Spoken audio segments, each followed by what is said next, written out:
자, 121페이지입니다. 저당권에서 저당권의 의의가 나오죠. 일단 저당권은 대표적인 뭐죠? 약정담보물권이죠. 그래서 점유를 이전하지 않고 설정 등기를 통하여 우선 변제받을 수 있는 담보물권이 저당권이다. 2번 저당권의 특질에서 1. 약정담보물권이고요. 2. 우선 변제적 효력이 있고 넘겨보시면 3.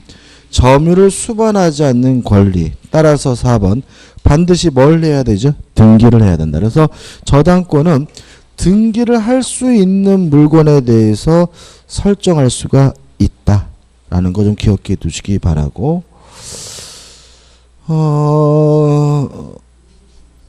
그다음 담보 물권의 공유성 해가지고 공통성에서 1. 제한 물권이다. 2번 부종성이 있고 뭐가 있죠? 수반성이 있죠.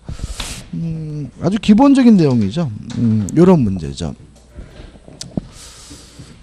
을이 갑에게 1억을 빌려주고 1억을 달라 요구할 수 있는 채권이 있는 상태에서 갑 소유 A 부동산에다가 저당권을 설정하면 요 채권이 주된 권리고 요 저당권과 같은 담보 물권은 뭐죠? 종된 권리다.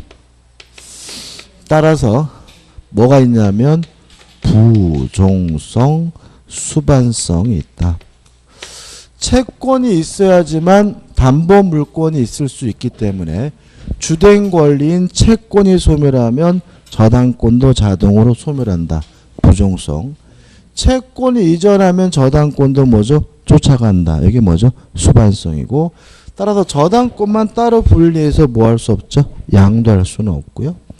4번 불가분성이라는 말은 이런 얘기죠. 갑이 을에게 1억을 빌렸는데 5천만 원만 갚았다 그래서 저당권이 반으로 주는 것은 아니다. 저당권 같은 담보물권은 전액 변제할 때까지 목적물 전부에 계속해서 그 효과를 미치게 되는데 이게 뭐죠? 불가분성이고요. 그다음 물상대위성은 중요한데 좀 이따가 봐야 되겠죠. 그 다음에 이제 4. 저당권에 성립해가지고 설정 계약과 설정 등기람으로써 성립하게 되는데 1번 설정 계약해가지고 나와 있는 내용은 뭐 처분권이 있어야 저당권을 설정할 수 있다 이런 얘기 나오고 밑에 동그라미 띵 1번이나 동그라미 띵 2번은 중요하지 않습니다. 의미 없는 내용이고요. 그 다음에 우측에 맨에 보시면 2해서 좀 설명드릴 게 나타나게 되죠. 자, 이런 문제죠. 을이 갑에게 1억을 빌려줬으면 을이 채권자고 갑이 채무자가 되는데 저당권 설정 계약은 누구하고 하는 거냐면 저당권자와 저당권 설정자가 설정 계약을 하고 설정 등기람으로써 저당권이 성립하게 되는데 일단 채권자와 저당권자는 원칙적으로 같은 사람이어야 된다. 왜죠? 부종성, 수반성 때문에. 채권이 없으면 저당권도 없고 채권이 이전되면 저당권도 쫓아가니까 채권자와 저당권자는 어떻게 해요? 같은 사람이어야 하지만 저당권 설정자는 채무자일 수도 있고 제3자일 수도 있고요. 만약에 제3자가 저당권 설정자라면 이 사람은 우리가 뭐죠? 물상 보증인이라고 하는 거죠. 그래서 뭐 잘 나오지는 않지만 채권자는 저당권자이어야 한다. 5점. 저당권 설정자는 채무자이어야 한다. X. 저당권 설정자는 채무자일 수도 있고 누구일 수도 있어요? 제3자 물상 보증일 수도 있다는 거 주의하셔야 되고요. 그 다음에 이제 다만 예외가 있어요. 이 부분이 예외죠. 채권자와 저당권자는 같은 사람이어야 되니까 제3자 명의의 저당권 등기는 원칙적으로 무효입니다. 항상 무효냐? 아니다. 예외적으로 유효가 될 수가 있는데 예외적으로 유효가 되기 위해서는 두 가지 요건이 필요해요. 첫째, 3자 간의 합의가 존재하고요. 두 번째, 제3자를 실질적 의미의 실질적 채권자로 볼 수가 있다면 이때는 예외적으로 유효할 수가 있습니다. 교재 한번 읽어볼까요? 오른쪽 메뉴입니다. 저당권자는 원칙적으로 피담보 채권의 채권자에 한한다. 다시 말하면 채권자와 저당권자는 같은 사람이어야 한다. 다만 저당권 설정 계약 후 채권 양도 제3자를 위한 계약 등과 같이 채권이 실질적으로 제3자에게 귀속하는 특별한 사정이 있을 때에는 예외적으로 채권자가 아닌 제3자도 저당권자가 될 수가 있다 해서 우리 교재가 요 실질적 의미의 채권자만 나와 있죠. 하나 더 추가해야 됩니다. 그죠? 이게 더 중요한데 3자 간의 합의가 있거죠. 그래서 원칙적으로 제3자 명의의 저당권 등기는 무효지만 3자 간의 합의가 있고 제3자를 실질적 의미의 채권자로 볼 수 있다면 제3자 명의의 저당권 등기도 뭐합니까? 유효합니다. 그 다음에 2번 설정 등기가 나오는데 1 해가지고 특별한 이런 건 중요하지 않습니다. 뭐 다시 말하면 설정 등기래야 저당권이 성립되는데 문제는 뭐냐면 2 해가지고 동그라미 땡 1번 해가지고 동그라미 땡 2번이죠. 자, 이건 이런 문제입니다. 저당권을 취득하려면 뭐가 필요한 거죠? 설정 등기가 필요한 거예요. 설정 등기래야 비로소 저당권을 뭐 하게 되냐면 취득하게 되거든요. 근데 문제는 이 등기가 불법으로 말소가 됐어요. 말 그대로 불법으로 말소가 됐다면 저당권은 뭐 되지 않고 있는 거죠? 소멸되지 않고 있는 거고 따라서 여전히 말소 회복 등기를 청구하는 것이 뭐 하겠습니까? 가능하겠죠. 근데 문제는 불법으로 말소된 상태에서 경매가 이루어지게 되면 이 저당권은 소멸이 되기 때문에 더 이상 말소 회복 등기를 청구할 수가 없다는 점이죠. 왜 그런 거죠? 경매가 이루어지면 모든 저당권은 무조건 소멸하기 때문에. 어떻게 소멸하죠? 무조건. 경매가 이루어졌다면 모든 저당권은 무조건 소멸돼야 되기 때문이죠. 다시 말하면 이 사람은 불법 말소된 상태에서 경매가 이루어졌다면 한 푼도 돈을 못 받았겠죠. 그래도 뭐가 돼야 돼요? 소멸이 돼야 되고요. 더 이상 뭐 할 수 없습니까? 말소 회복 등기를 청구할 수가 없습니다. 그 다음에 양가로 3번 해가지고 저당권을 설정할 수 있는 채권은 특별한 제한이 없습니다. 꼭 금전 채권이어야 되는 건 아니고요. 또 미래 채권도 상관이 없고요. 증감 변동하는 채권도 상관이 없고요. 또 뭐 불특정, 불확정, 뭐 여러 개 채권도 상관이 없고 채권의 일부에도 상관이 없습니다. 결국은 결론은 뭐예요? 무제한인 거죠. 아무런 제한이 없다. 그래서 이러이러한 채권을 담보하게 저당권은 무효다. 그럼 뭐죠? 무조건 뭐죠? X가 되고요. 4번 법정 저당권 문제는 언제 말씀드릴 거냐면 임대차 할 때 간단하게 개념만 말씀드릴 거예요. 넘겨보시는데 넘기기 전에 밑에다 메모할 게 있네요. 메모할 게 뭐냐면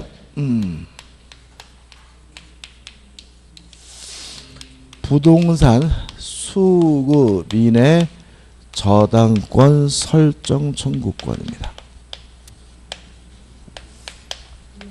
오히려 법정 저당권보다 이게 더 중요한데 부동산 수급인의 저당권 설정 청구권은 형성권이 아니다. 따라서 승낙을 얻어서 설정 등기까지 해야 비로소 뭐가 성립하게 되냐면 저당권이 성립하게 된다. 꼭 기억해 두셔야 돼요. 사실관계 이렇습니다. 갑이라는 사람이 을과 도급 계약을 해서요. 을이 갑이 일을 맡긴 도급인이고 을이 갑을 위해서 일해주는 수급인이거든요. 그래서 을이 열심히 갑을 위해서 건물을 지었고요. 그래서 도급인이 건물에 대해서 소유권을 취득하게 됐는데 공사대금을 안 줘요. 이런 경우에는 부동산 공사 수급인인 을은 갑에게 저당권을 설정해달라고 청구할 수 있는데 이걸 우리가 부동산 수급인의 저당권 설정 청구권이라고 합니다. 항상 조심할 것은 이게 뭐는 아니죠? 형성권은 아니에요. 따라서 갑으로부터 승낙을 얻고 설정 등기까지 해야 비로소 저당권이 성립되고 저당권을 취득하게 됨을 주의하시기 바랍니다. 가져왔죠? 그럼 여기서 좀 생각해 보자고요. 뭔 의미가 있느냐죠. 갑이 승낙할 놈이면 공사대금을 안 줬을 리가 없는 거 아닌가? 그죠? 요게 이제 이렇게 되는 겁니다. 어떻게 흘러가게 되냐면 요 공사대금은 목적물에 관하여 생긴 채권이니까 일단 을은 뭘 행사하게 되냐면 유치권을 행사하게 돼요. 동의하시나요? 그죠? 그죠? 공사대금을 안 주면 뭘 행사해요? 유치권을. 그럼 이제 갑이 찾아오겠죠? 와가지고 네가 임마 유치권 행사하는 바람에 공사 중단돼가지고 너도 망하고 나도 망해 자식아 라고 이렇게 악담을 퍼부면 을이 갑에게 뭐 할 거예요? 이런 거죠? 저당권 설정해 주셔. 그죠? 지금 이 사람은 공사대금 못 받아서 뭘 하는 거예요? 유치권 행사하는 것이니까 뭐죠? 저당권 설정해 달라고 뭐 할 수 있어요? 청구할 수가 있고요. 그래서 을이 보니까는 갑이 보니까 어떻게 해요? 저당권 설정하고 유치권을 없애는 게 나을 것 같아. 그럼 뭐 할 필요가 있죠? 승낙할 수 있고 그러면 이 건물에 대해서 뭘 하게 됩니까? 저당권을 설정하면 을이 뭘 풀게 돼요? 유치권을 풀게 되고요. 그럼 이제 어떻게 해요? 공사가 원만히 끝나고 분양하거나 임대해가지고 갑과 을 모두가 뭐죠? 행복해질 수가 있다. 이런 의미인 겁니다. 그래서 요 저당권 부동산 공사 수급인의 저당권 설정 조건은 일반적으로 뭐가 유치권이 행사된 후에 등장하는 것이고 형성권이 아니기 때문에 승낙을 얻고 설정 등기까지 해야 비로소 저당권이 성립된다는 거 꼭 기억해 두시기 바랍니다. 최근 판례도 있기 때문에 좀 일단 꼭 기억해 두셔야 돼요. 그 다음에 넘겨보시면 저당권에 효력이 미치는 범위죠. 일단 저당권에 효력이 미치는 것은 원본뿐만 아니라 이자, 위약금, 실행비용, 지연배상금도 저당권에 의하여 담보가 되는데 일단 원본, 이자, 위약금이 저당권에 의해서 담보가 되려면 교재에 나와 있는 것처럼 등기를 해야 된다. 문제는 저당권 실행이나 지연배상금은 등기하지 않아도 저당권에 의해서 담보가 되는데 지연배상금은 밑에 나와 있지만 1년분에 하나여 담보가 됩니다. 다시 말하면 이자는 무제한입니다. 이자는 기간의 제한이 없이 저당권에 의해서 뭐가 돼요? 담보가 되는데 지연배상금은 몇 년분만 담보가 돼요? 1년분만 담보가 된다. 여기서 우리가 생각해 볼 것은 뭐냐면 교재에 내용이 나와 있는데 일반 저당권은 쓰이지 않습니다. 주로 쓰이는 것은 뭐만 쓰이냐면 근저당권만 쓰이고요. 저는 일반 저당권을 그동안 살면서 딱 한 번 본 적이 있습니다. 거의 쓰이지 않습니다. 왜냐하면 일반 저당권은 원본뿐만 아니라 이자 이런 것들이 막 달라붙기 때문에 금액이 커지게 되고요. 금액이 커진다는 말은 후순위 권리자를 침해할 우려가 있기 때문에 쓰이지 않습니다. 이에 반해서 근저당권의 개념은 얼마까지 담보한다는 개념이기 때문에 그 금액보다 뭐 하지 않습니까? 커지지 않고요. 그래서 주로 쓰이는 것이 뭐죠? 근저당권이 되고요. 그래서 입법자는 금액이 너무 커지는 것을 제한하기 위해서 5번 지연 배상금은 몇 년 분할합니까? 1년 분할한다라고 제한하고 있지만 그래도 쓸 수가 없는 이유는 2번 이자가 무제한이기 때문에 제한 없이 담보가 되고 있다는 거 기억해 두시기 바랍니다. 그 다음에 그 내용 보시고 6번 저당권 효력에 미치는 목적물의 범위에 가지고 1번 부합물에도 미치고 종물에도 미칩니다. 자, 근데 여기서 좀 생각해 볼 것은 뭐냐면 부합물에도 미치고 종물에도 미친다는 규정은 임의 규정이에요. 특약으로 뭐 할 수 있냐면 배제할 수 있어요. 개념을 좀 설명드릴까요? 자, 이런 겁니다. 부합물은 뭐죠? 달라붙어서 분리할 수 없는 거. 종물은 뭐죠? 종된 물건인데 개념은 뭐냐면 분리는 가능하지만 분리해봤자 존재 가치가 없는 거. 이런 거 우리가 뭐죠? 종물이라고 해요. 자, 이런 얘기죠. 제가 자동차를 샀는데요. 자동차가 썬텐이 안 돼 있어요. 안 돼 있어서 제가 썬텐 하는 데 가가지고 돈 주고 썬텐지를 사다가 제가 붙였어요. 접착제를 발라가지고. 그러면 이 썬텐지는 자동차와 결합이 됐는데 더 이상 분리할 수 없죠. 뭐가 된 거죠? 부합된 거죠. 부합물인 거고. 그 다음에 자동차 타이어는 분리할 수가 있죠. 다만 분리해봤자 존재 가치가 없죠. 자동차 타이어가 존재 가치가 있으려면 뭐하고 결합되어 있어야 돼요? 자동차와 결합되어 있으니까 자동차 타이어는 뭐가 돼요? 종물이 되는 거죠. 만약에 자동차를 팔면요. 부합물도 쫓아가고 종물도 자동으로 뭐합니까? 쫓아가게 됩니다. 근데 이 규정이 강행 규정이 아니라 임의 규정이기 때문에 특약으로 뭐 할 수 있냐면 배제할 수 있어요. 무슨 말 아시겠어요? 다시 말하면 자동차를 팔면 무엇도 자동으로 쫓아가요? 타이어도 자동으로 쫓아가는 것이 뭐죠? 원칙이지만 당사자 간의 계약으로 타이어는 안 판다 짜샤 라고 하면 뭐만요? 자동차만 파는 것도 가능하다.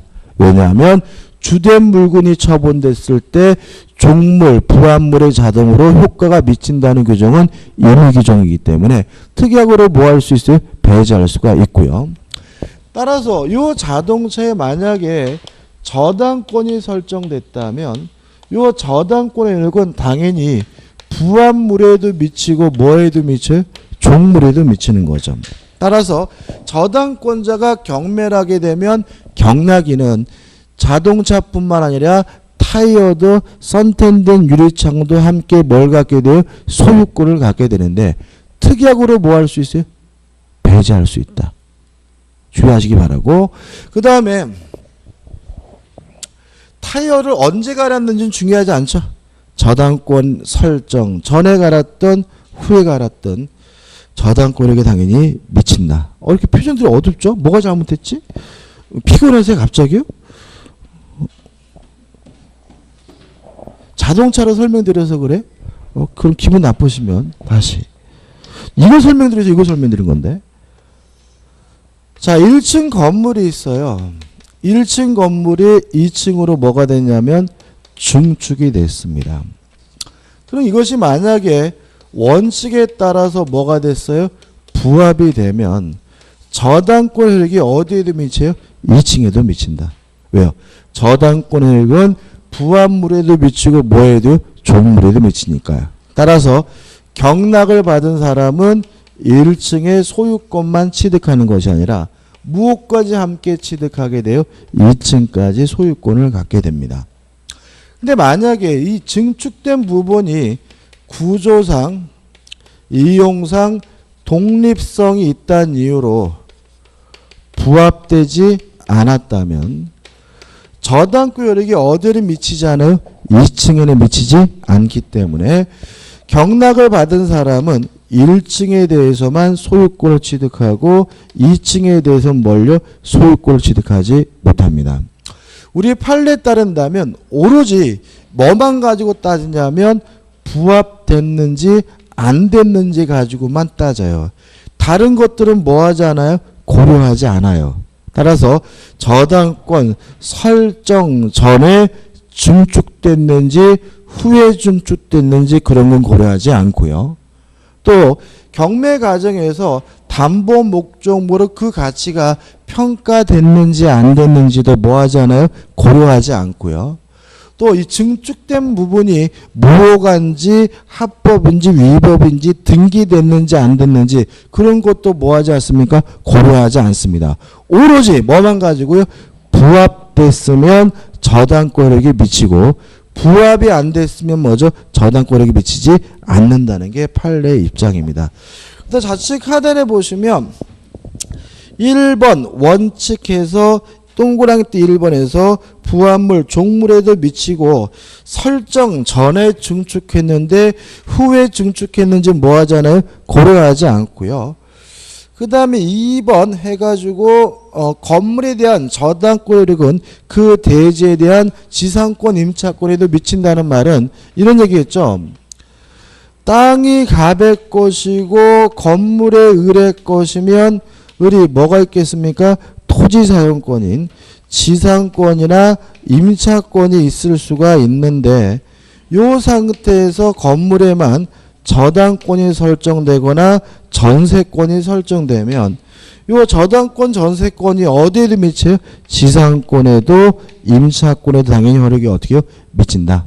따라서 경매가 이루어지면 경락인은 건물의 소유권뿐만 아니라 토지에 대한 지상권, 임차권도 함께 뭐하게 돼요? 취득하게 되고요.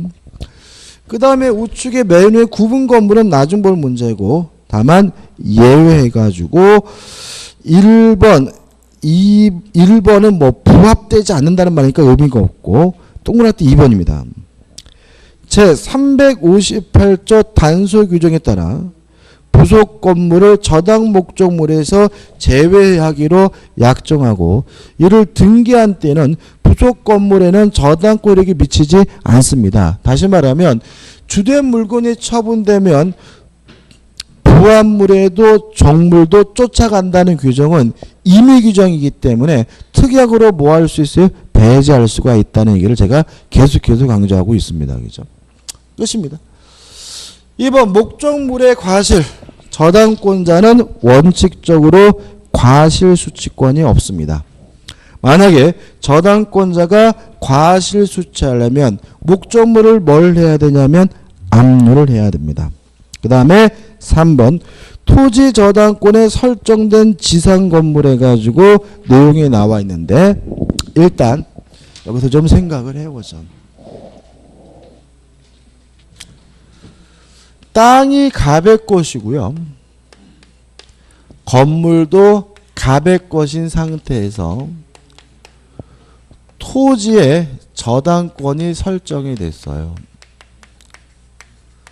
갑이 돈을 안 갚자 토지 저당권자가 토지를 경매해서 을이 경락을 받으면 갑은 뭘 취득하냐면 법정 지상권을 취득해요. 왜냐하면 저당권 설정 당시 건물이 있었고 건물과 토지 소유자가 같았다가 뭐 했어요? 달라졌으니까. 기억나시죠? 그죠? 따라서 이 건물은 뭐 당하지 않습니까? 철거당하지 않습니다. 근데 좀 순서를 좀 바꿔볼게요. 자, 갑이 소유하고 있는 토지에 나대진 상태에서 건물에만 저당권이 설정이 됐고요. 이게 순서입니다. 그리고 나서 갑이 건물을 새롭게 뭐 했냐면 신축을 했어요. 만약에 죄송합니다. 건물이 아니죠. 토지죠.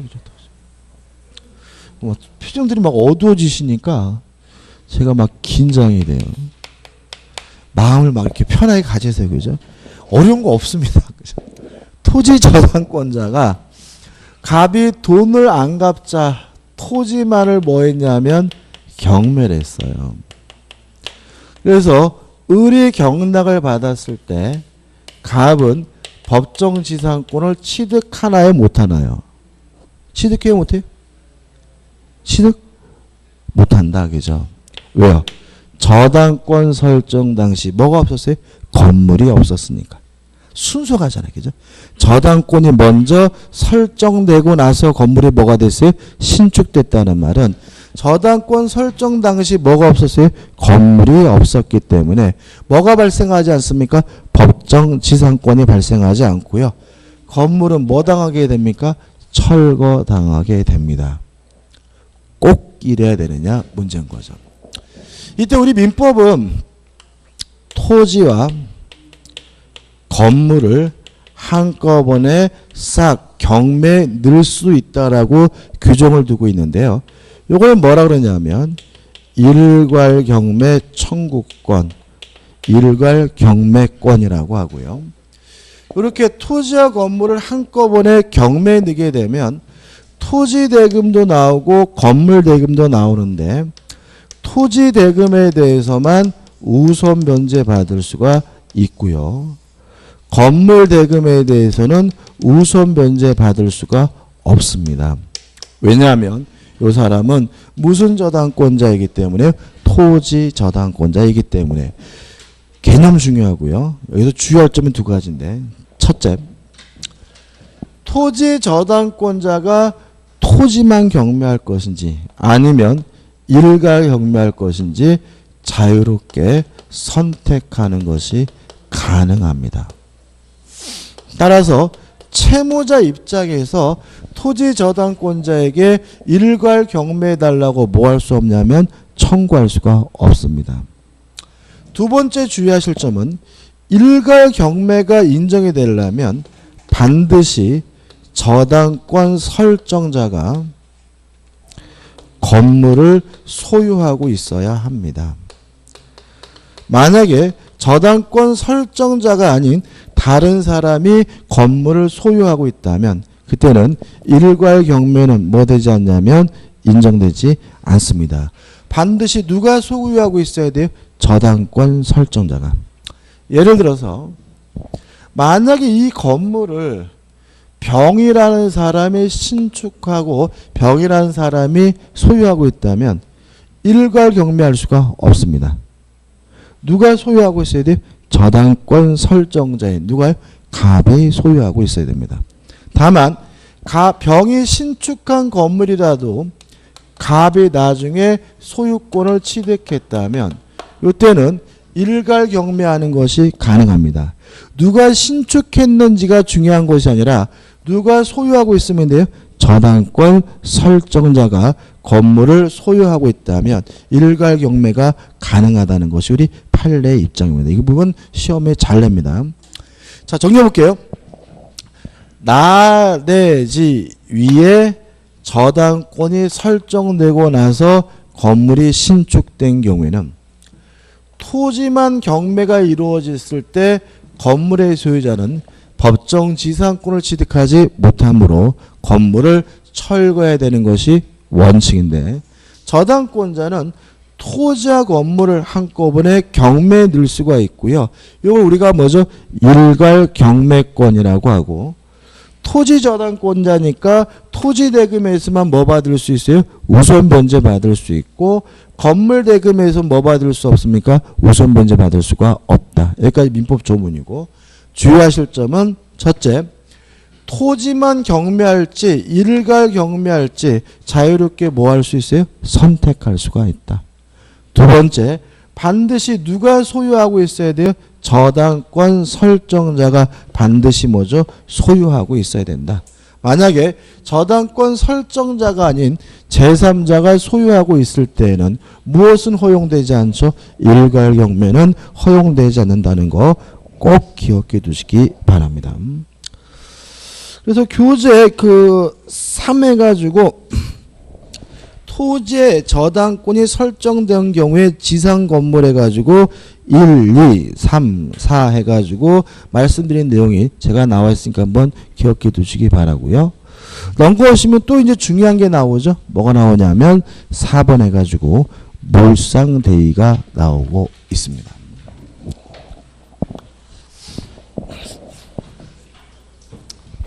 최근에는 또 출제 경향이 물상대에서 시험 문제를 많이 내는 편입니다.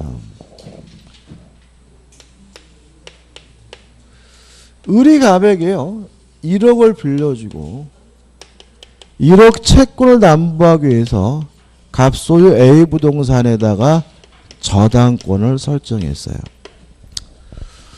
근데 이 A 건물이요 예를 들어서 멸실, 훼손, 공용징수, 수용을 당하게 됐어요. 이런 일이 벌어지게 되면 이 저당권은 소멸될 위험에 빠지게 됩니다. 따라서 저당권자를 보호할 필요가 있는데 다행스럽게도 이런 일이 생기게 되면 돈이 생길 수가 있어요. 예를 들어서 제3자가 불질러서 멸실된 거라면 그 사람에게 손해배상금을 받는 경우가 있을 거고요. 아니면 보험에 가입했다면 보험금을 받는 경우가 있을 것이고, 아니면 공용징수 수용을 당했다면 수용 보상금을 받는 경우가 있을 텐데, 이런 가치 변형물에 대해서 저당권자가 만약에 지급 인도 전에 압류를 했다면 이 저당권은 소멸되지 않고 가치 변형물에 계속 그 효과가 미치게 되는데, 이러한 것을 뭐라 그러냐면 물상대의라고 합니다. 간단하게 말씀드리면 저당권이 소멸될 위험이 있을 때 가치 변형물에 압류함으로써 저당권이 소멸되지 않고 가치 변형물에 계속 그 효과가 미치는 것을 우리가 뭐죠? 물상대의라고 합니다. 주의하실 점 몇 가지 있는데, 첫째, 물상대의는 저당권에만 인정되는 것이 아니라요, 전세권자에게도 인정이 됩니다. 다만 유치권자에게는 물상대의가 인정되지 않습니다. 꼭 기억해 두셔야 돼요. 자, 왜냐하면 유치권은 반드시 뭘 해야 돼요? 점유를 해야 되고요. 어떤 이유든지 간에 점유를 상실하면 유치권이 뭐가 돼야 되죠? 소멸돼야 되잖아요. 그럼 예를 들어서 목적물이 멸실되면 실질적으로 유치권자는 뭐 하게 돼요? 점유를 상실하게 되고요. 유치권은 뭐가 돼야 돼요? 소멸돼야 되니까 유치권자에게는 물상대의는 뭐 되지 않습니까? 인정되지 않습니다. 두 번째, 소멸될 위험이 있어야 합니다. 따라서 돈이 생겼다 하더라도 만약에 저당권이 소멸될 위험이 없다면 물상대의는 인정되지 않습니다. 가장 시험이 잘 나오는 것은 갑이 이 건물을 병에게 팔아먹고요, 병으로부터 매매 대금을 받았다 하더라도 이 매매 대금에 대해서는 물상대의가 인정되지 않아요. 왜요? 매매가 되더라도 저당권은 뭐 할 위험이 없죠? 소멸될 위험이 없으니까. 이해되시죠? 그죠?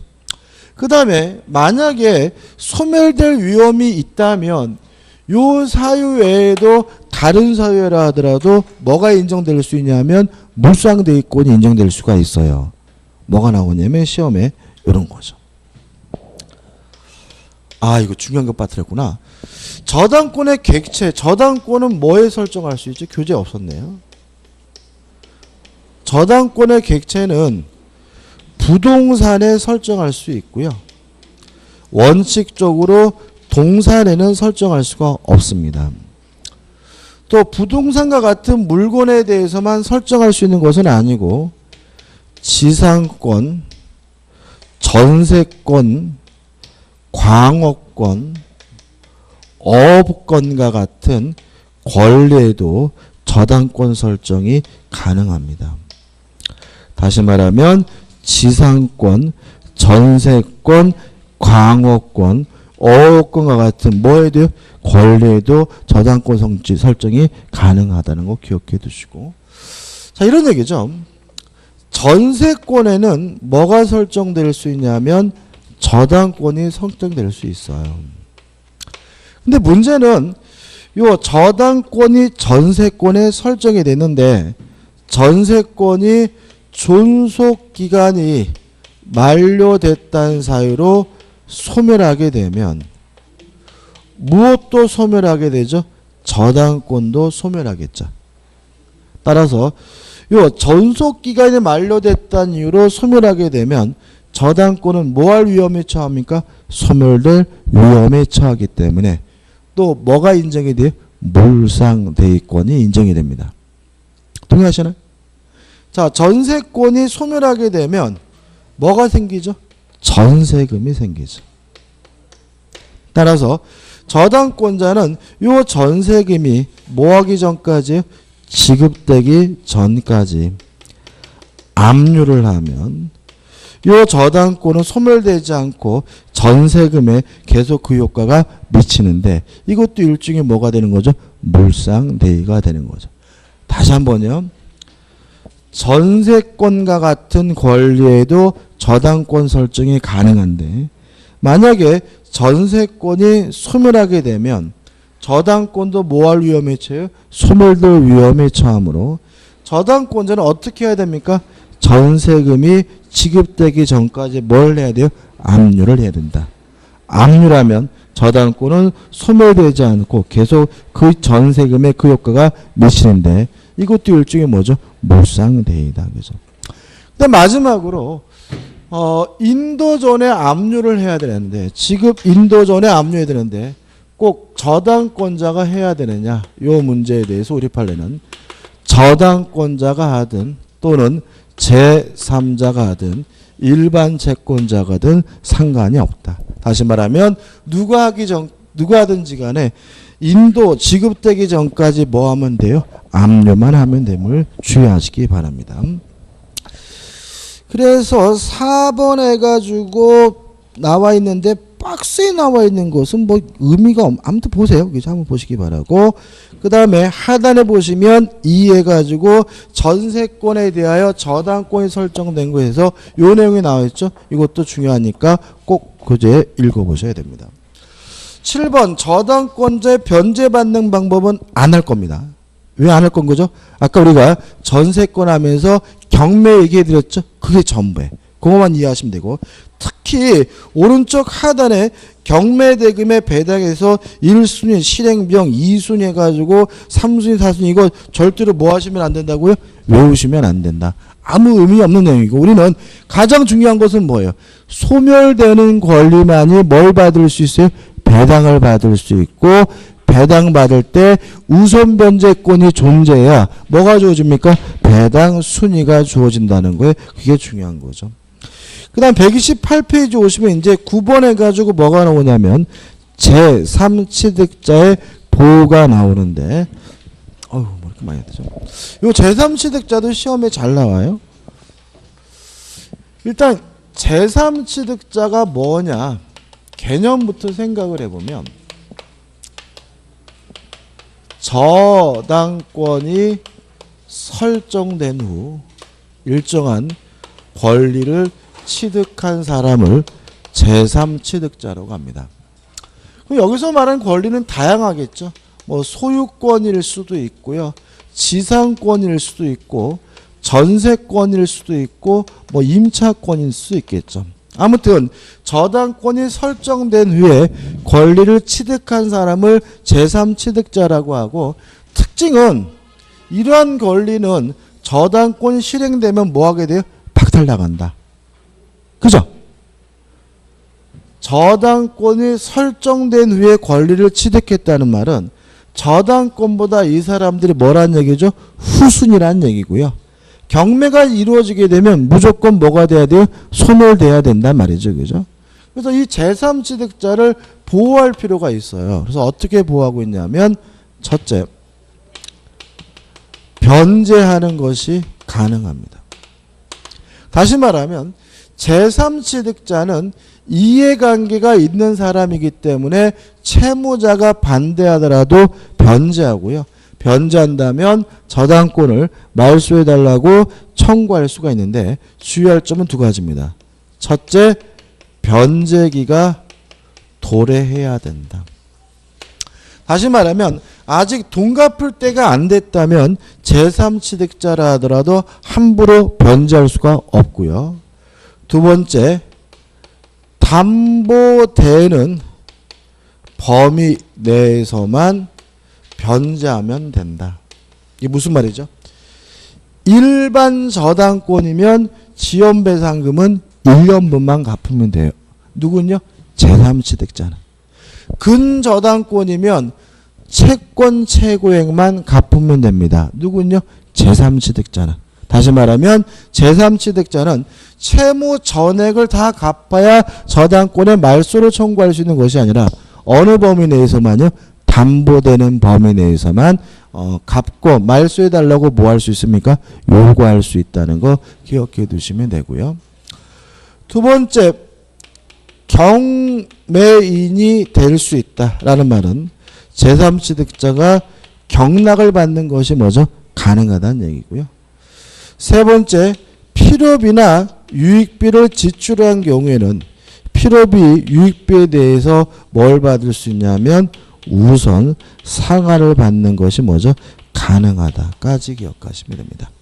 다시 한번 정리해보면 저당권이 설정된 후에 권리를 취득한 사람들을 우리가 뭐죠? 제3취득자라고 하는데 제3취득자는 저당권이 시행되면 권리를 박탈당할 사람이기 때문에 몇 가지 보호를 하고 있는데 첫째, 변제할 수가 있다. 조심할 것은 변제기가 도래해야 변제할 수 있고요.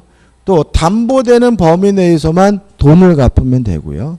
또 경락을 받는 것이 뭐죠? 가능하고 그 다음에 필요비, 유익비에 대해서 뭐 받을 수 있냐면 우선 상한을 받을 수가 있습니다.